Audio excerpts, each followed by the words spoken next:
Jadi hari ini awal bulan 1 Maret 2024 kita bisa memperhatikan pergerakan dari XAUUSD. Kalau teman-teman lihat secara volume memang ada mengalami keterbatasan. Maksudnya keterbatasan apa? Tidak ada gambaran bahwa oh ini kita harus buy atau kita harus sell. Tidak ada yang perubahan signifikan. Tapi kalau kita ngelihat dari technical, yes we can see something ya. Sebagai yang tunjukkan dari time frame 4 jam, teman-teman bisa perhatikan zone yang nggak pernah di breakout dalam beberapa waktu terakhir, dan kemarin kondisinya hampir dia breakout ya. Berarti ini kita tarik 2050 2051 ya. 2050 2051 dengan dia sekarang kondisinya tertahan, nggak ada pernah nembus zone ini. Selalu close-nya di atas. Ya soalnya ditarik di sini bisa aja, tapi saya tariknya nunjukkan di area badinya. Saya nggak nunjukin di bawahnya, saya hanya nunjukin ke di area badinya. Kenapa? Karena dia selalu close di atas area tersebut dan sama seperti yang lainnya. Tapi nggak apa-apa, kita tarik dari dia punya tail. Lanjut kita ngeliat daily. Kalau teman-teman lihat daily ini strong bullish ya, strong bullish. Bahkan seller yang dari 2051 ngedropin ke 2044 itu dimakan lagi sama hari ini, walaupun yang 2050 nya nggak kena makan, tapi it's a strong bullish. Kita ngeliat di weekly, nggak usah ditanya sama. Dan kalau salah di monthly ini juga perbedaannya nggak gitu signifikan. Kalau di monthly masih kecil-kecil aja begini. Tapi it's a good thing. Kenapa? Karena bullish buyer dalam time frame yang lebih besar tuh sudah mulai masuk ya. Bukan sudah mulai masuk, emang sudah masuk dari awal. So apa yang harus kita lakukan? Kalau misalnya sendiri sih simple ya. Dengan gambaran seperti ini tanpa ada news nanti malam, ya zone kita di 2050 2051 ini bisa dijadikan zone untuk nge-sell. Atau semisal di kondisi sekarang nih 2048 2049 high risk untuk nge-sell. Kenapa? Karena potensial dia masih akan masuk di dalam sideways-nya. Jadi 48 49 atau misalnya 50 51 dia akan drop lagi. Tapi fokus utama saya adalah entry buy. Itu yang saya lakukan juga seperti semalam. Yang saya katakan di grup pun saya bilang ke teman-teman, if breakout 2050 lanjut ke 2060. Jadi jika ini breakout ya memang lanjutnya ke 2060 ya. Kenapa? Karena ini akan nutup semua gapnya di sini. Habis ini gapnya ketutupan sama peningkatan yang akan terjadi di hari ini. Dengan kondisi masuk ini konsolidasi yang kemarin ya. Konsolidasi yang sama. Ini 2050 berapa nih? 2052 sampai 2057. Waktu kita nunggu news kemarin. Lalu dia lanjut dan possible nyampe ke 2060-an dari harga sekarang. Tapi sekarang teman-teman kalau mau, teman-teman bisa entry sell-nya untuk sell scalping. Gitu. Jadi teman-teman sell scalping, sell scalping, sell scalping dengan apa? Ya tujuannya kalau misalnya nanti dia drop lagi, teman-teman bisa fokus untuk entry buy. Kenapa? Ya karena kondisinya sekarang dia nggak akan bawa kemana-mana teman-teman sekalian. Gitu. Ini secara teknikal ya, kita ngomong secara teknikal, based on the technical itself. Dia nggak akan kemana-mana. Kalaupun ada tambahan volume, bisa aja dia breakout naik jadi dari 20, ini kan sekarang 2046,9 ya. Atau 2047 lah yang buletin.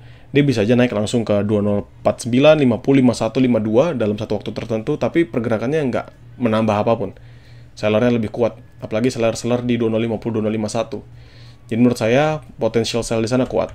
Dan saya juga sampaikan ke teman-teman semalam bahwa kalau King akan tunggu sampai close candlestick M30 dan H1 ya. Kalau tidak ke 2042, King tidak akan entry. Kenapa? Karena sebenarnya 2042 itu adalah area awalnya. Kalau teman-teman tarik yang namanya fair value gap. Fair value gap itu, ini kan gap ya. Dia naik setinggi ini kan ada gap. Pertama kita ngeliat gap, ini saya maju ya biar teman-teman nggak pusing.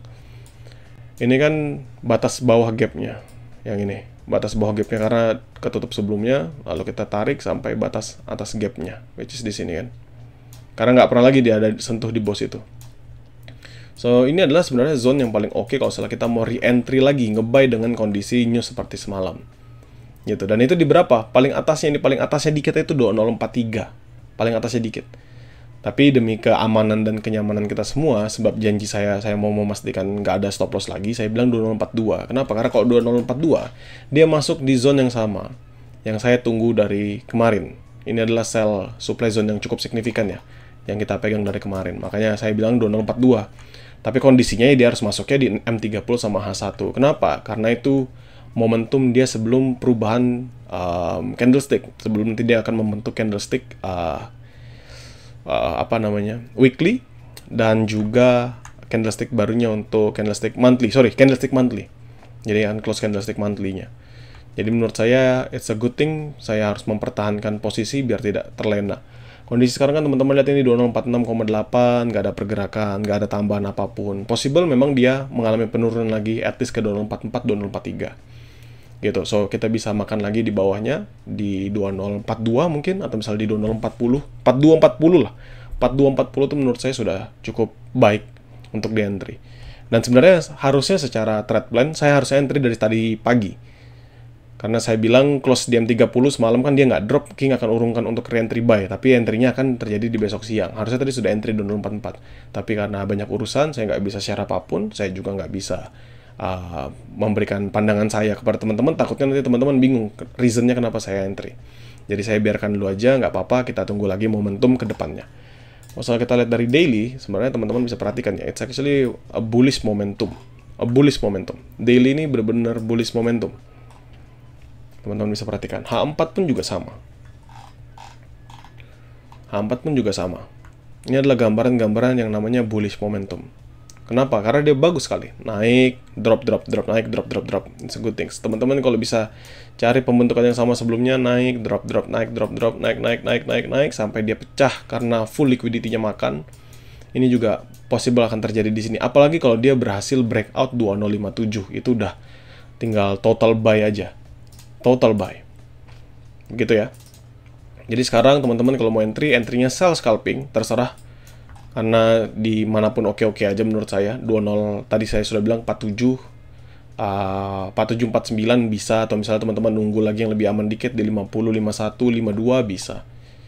Tapi ingat, sellnya scalping, so it means teman-teman high risk, karena scalping pasti high risk, nggak ada namanya scalping low risk. Teman-teman sell scalpingnya high risk dengan kondisi teman-teman perhatikan time frame.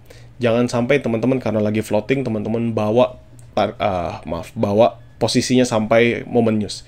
Kita punya banyak waktu sebenarnya teman-teman, ini sampai jam 21.45 dan nanti ada di jam 10, beda 15 menit. Berarti King akan sampaikan semuanya di jam 10-nya langsung untuk entry. Dibanding kita harus bertahap, misalnya di 21.45 terus saya suruh entry, 22.00 saya suruh entry lagi, malah nanti kita malah mati malah jadinya. Tapi kalau teman-teman bilang, aduh capek King nunggu XAUSD, nah teman-teman nanti kita tunggu Euro aja kalau teman-teman mau. So, that's all untuk XAUSD. Tetap sama, 1 minggu ini full King masih ngomong sama teman-teman dari awal hari Senin. King selalu bilang, saya buyer, saya seorang buyer, dan saya tetap akan menjadi seorang buyer. Sampai apa? Sampai conviction saya sebagai buyer tergantikan untuk berubah menjadi seller. Semoga mudah dipahami, dan semoga kita hari ini bisa profit.